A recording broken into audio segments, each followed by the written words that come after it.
And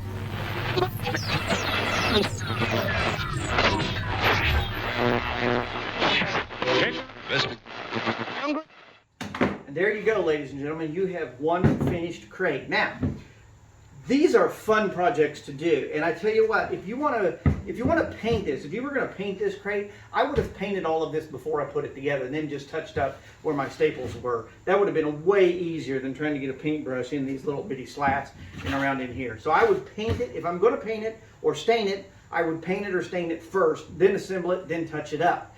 If you want this crate to look like it's old, let me give you a neat tip.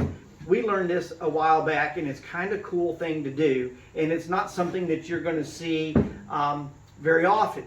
Take an old jar, fill it up full of vinegar, put about a gallon of vinegar or 3/4 of a gallon of vinegar in there, then throw you some steel wool down in that jar, 2 or 3 big wads of steel wool, and put it down that jar, shake it up real good. Leave it for about 2 days. It's gonna stink like you can't imagine when you open that jar. But if you'll take that concoction, shake it up good when you're done after 2 or 3 days, take that concoction and wipe it on there. It'll go on clear, and then it'll turn this funky pink color, and all of that's okay. That's what it's supposed to be doing. And just leave it sit there, and as that dries, this will turn gray and aged like it's really, really old. We've done that hundreds of times, and it works really well. So that's a fun thing for you to try to do.